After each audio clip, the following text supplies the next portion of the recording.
you can listen to a squalling brat and find it musical. That this child, I'll never forget waking up one morning and listening to a child whining. The child wasn't saying anything. There were no words in it. It was just a plaint. And it wasn't exactly crying. It was a kind of...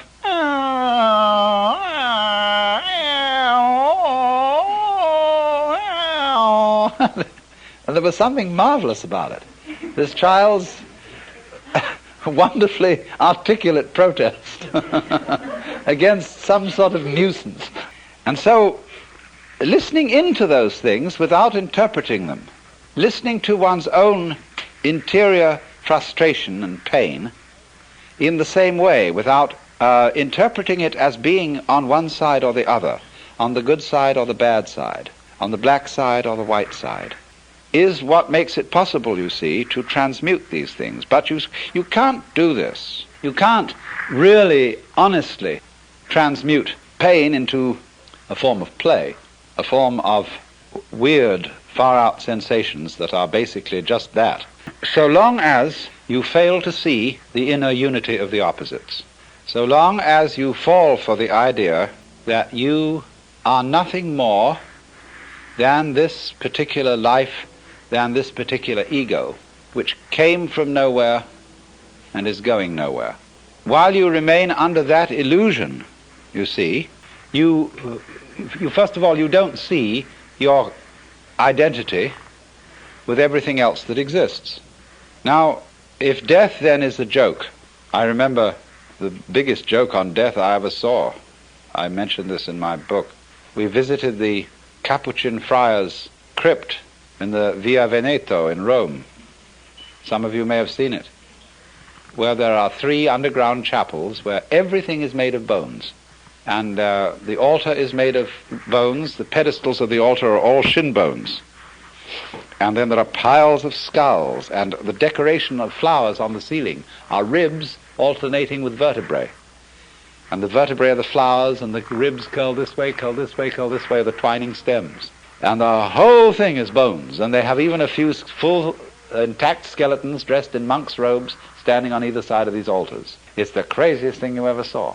And then when you have seen it and you come out, there is a little friar with a beard taking your offering at the top of the steps. And he had a funny, wicked gleam in his eye. And one could see that this was a joke. The whole thing was a joke. It was constructed by people who had somehow overcome the fear of death. You couldn't possibly have such a thing as that. And so I was fascinated by it, because I thought that on the day of the resurrection, there's going to be a tremendous scuffle fitting all those bones together and everybody getting up the stairs for the last judgment.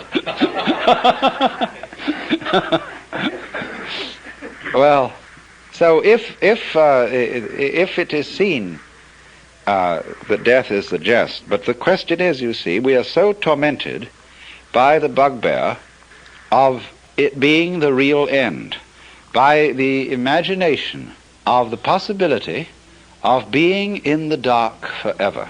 Now, you really must think this through, because it is a pure delusion. If you think, first of all, seriously about annihilation of consciousness, you will realize that annihilation of consciousness couldn't possibly be an experience. But being in the dark forever could be an experience. I mean, supposing you were buried alive, and somehow you were immortal, but you had to stay shut up in a tomb for always and always and always. That would be pretty grim. But the annihilation of consciousness is not an experience at all. There isn't anything there to be afraid of. So if that's what's going to happen, there's nothing to worry about, I assure you. But on the other hand, if you think about it longer, about a state of eternal, just not being at all, you know, you realize that nature abhors a vacuum, and that since, just as the universe happened once, it can happen again, since you were born once, you know, it did happen, really, well, it can happen again. Only the next you won't remember the one now, just as the one now doesn't remember the one before. Not because you've forgotten, but because memory is transmitted along certain channels. It requires the vehicle of brains, for example. It requires books and other records to maintain it. But as I pointed out yesterday, the fundamental what have you that underlies all this doesn't need a memory. It doesn't need to store memories. And so just in the same way as you don't need to be conscious of the inner formations of your brain. Also, I mean here I'm talking speculatively. Also, there are curious connections where we don't see any. That is to say, the interval between events is not insignificant. Just as you don't hear melody unless you hear the interval between tones. It's the interval that counts.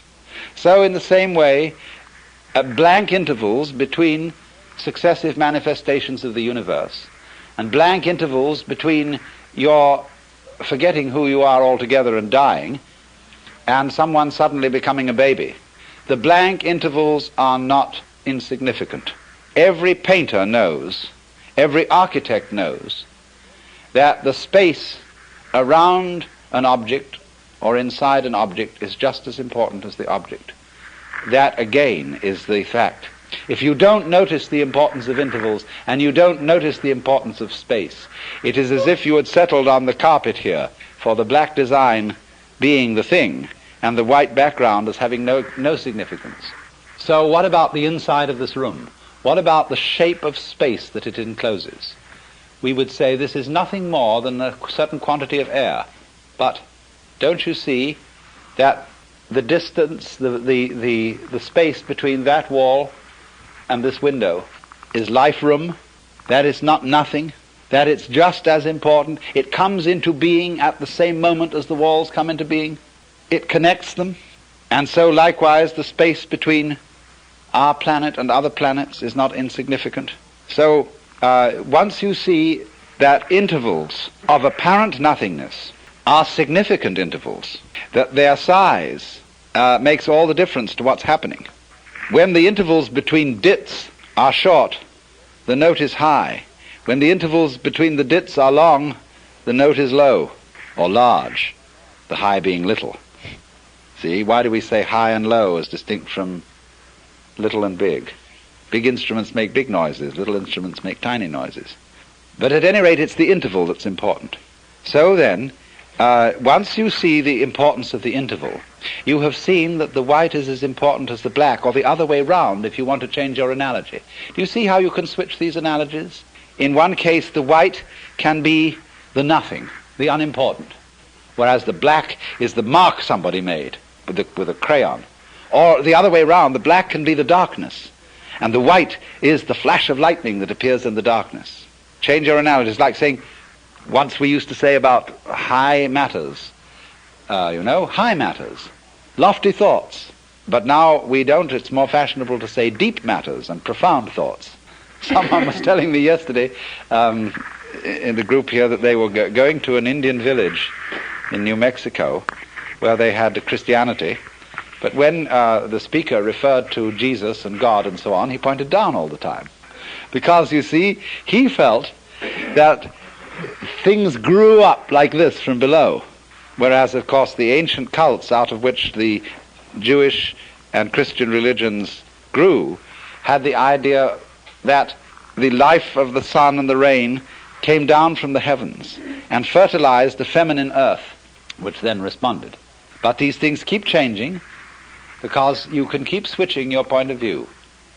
You can see the black as the design against the white background, and the white as the design against the black background, and you can flip back and forth, back and forth, back and forth. And the more you do that, the more you realize that the pairs go together. Anxiety is the state of trying not to flip. All life is flipping. It's called its flip-flopability is the condition of life, this way and that way. When you're trying to resist flip-flopability, you're anxious, you see? When you push against it, it throbs in a way that you interpret as fear. And all rigid personalities, people who can't swing, who have no movement in their hips, as it were, psychologically, they are resisting flip-flopability. But when you understand flip-flopability, and that this is the way things are, then you laugh, because that is the big flip-flop.